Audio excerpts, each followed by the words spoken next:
जो लाठी चार्ज हुआ है उस पर मैं बोल चुका हूँ। इट वॉज वेरी ब्रूटल और जिन पुलिस ऑफिसर्स ने ये करा है उनको लेकर हम कोर्ट में जाएंगे। और हमारे प्रोटेस्ट का आज 34th डे है। सोनम सर की हंगर स्ट्राइक जारी है। आज उनकी हंगर स्ट्राइक का 26th डे है। तो जब तक हमारी डिमांड्स नहीं होती, डिमांड्स पूरी नहीं होती, तब तक हमारा प्रोटेस्ट जारी रहेगा। But we are requesting Sonam sir to end his hunger strike because we can not afford to lose his life. ये बात दो दिनों से लगातार जंतर मंतर के बाहर कुछ सड़कों पे हंगामा हो रहा है, वारदात हो रहे हैं। आप भी लगातार अपील कर रहे हैं ऐसी चीजें ना करें। कौन से लोग हैं? ये बाहर से लोग भेजे जा रहे जानबूझकर प्रोटेस्ट को खराब करने के लिए। हम यहाँ पर 1 महीने से बैठे हुए थे, 1 महीने में ऐसी कोई वारदात नहीं हुई। लेकिन अब क्या हो रहा है, जैसे ये प्रोटेस्ट बड़ा हो गया है तो ये बाहर से गुंडे भेजे जा रहे हैं बीजेपी द्वारा जानबूझकर लोगों को उकसाने के लिए। और यही लोग हैं जो पथराव करे बीजेपी के।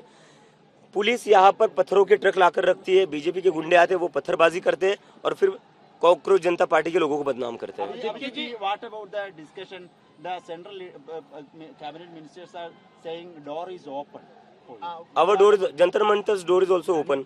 अभिजित दिपकेजी, तुमची आता भूमिका काय नक्की नेमकी? तुम्ही आंदोलनावरती ठाम आहात, परंतु चर्चेसाठी तुम्हाला बोलवण्यात आलेलं आहे. चर्चेसाठी तुम्ही जाणार की सरकार इकडे आहे? आम्ही मागच्या वेळेस सरकारकडे गेलो होतो चर्चेसाठी, पण सरकारने 5 तास बसून ठेवलं. 5 तासात ते फक्त 10 मिनिटं बोलले. तर त्यांनी एका प्रकारे आमचा पूर्ण टाइम वेस्ट केलेला आहे. आता जर सरकारला चर्चा करायची असेल तर ही सरकारच्या घरी होणार नाही, आता ती जंतर मंतर. परंतु दिपकेजी, या आंदोलनामध्ये अनेक वेगळ्या शक्ती देखील घुसलेल्या आहेत, तुमचं आंदोलन बिघडवण्याचं काम करतात आहेत. आणि या सगळ्या आंदोलन बिघडवत असताना पोलिसांचा देखील सौम्य लाठीचार्ज जो आहे तो आंदोलकांवरती होताना पाहायला मिळतोय. काय सांगाल या संदर्भात? जे लोक इथं उत्मात करतात पोलीस त्यांना काही करत नाही. 12-12 वर्षांच्या मुलींवर लाठीमार करतायत ते. 15-15 वर्षांच्या मुलींचे कपडे फाडून त्यांना मारतायत.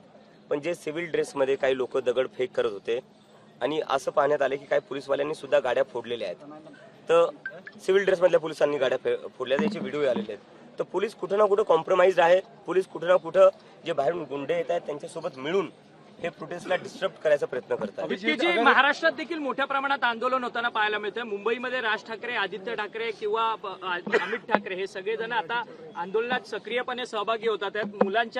आंदोलक मुलांच्या पाठी उभे राहतात आहेत.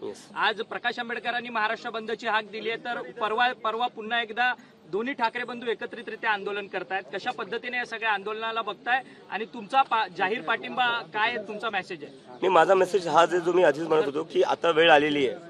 आपल्या सगळ्यांना आपले जे पॉलिटिकल डिफरन्सेस आहे ते बाजूला ठेवावे लागतील. आपले जे काही आयडिओलॉजिकल डिफरन्सेस आहे ते बाजूला ठेवावे लागतील. कारण की आता जो विषय तो खूप मोठा विषय आहे, देशाच्या भविष्याचा विषय. जर आज आपण एकत्र येऊन आवाज नाही उठवली किंवा आंदोलन नाही केलं तर ह्या देशात वाचवण्यासारखं काही राहणार नाही. मुलांचं भविष्य वाचवण्यासारखं. मुख्यमंत्री देवेंद्र फडणवीस म्हणतात की मुलांच्या खांद्यावरती बंदूक ठेवून हा सगळा आंदोलनाचा प्रकार सुरू आहे आणि फेसलेस आंदोलन आहे अशा पद्धतीची टीका करतात ते. मुख्यमंत्री फडणवीसांना माझी एकच विनंती आहे, तुमच्या घराच्या 500 मीटरवर आकांक्षा चतुर्वेदीने आत्महत्या केली होती. पहिले तिच्या घरी जा साहेब, तिच्या घरी जाऊन भेटा. तिचे आईवडील आजही म्हणतायत की आमच्याकडे सरकारचं कोणीच नाही आलेलं आहे. तर तुम्ही तुमचं काम आधी नीट करा, नंतर दुसऱ्यांना ज्ञान द्या.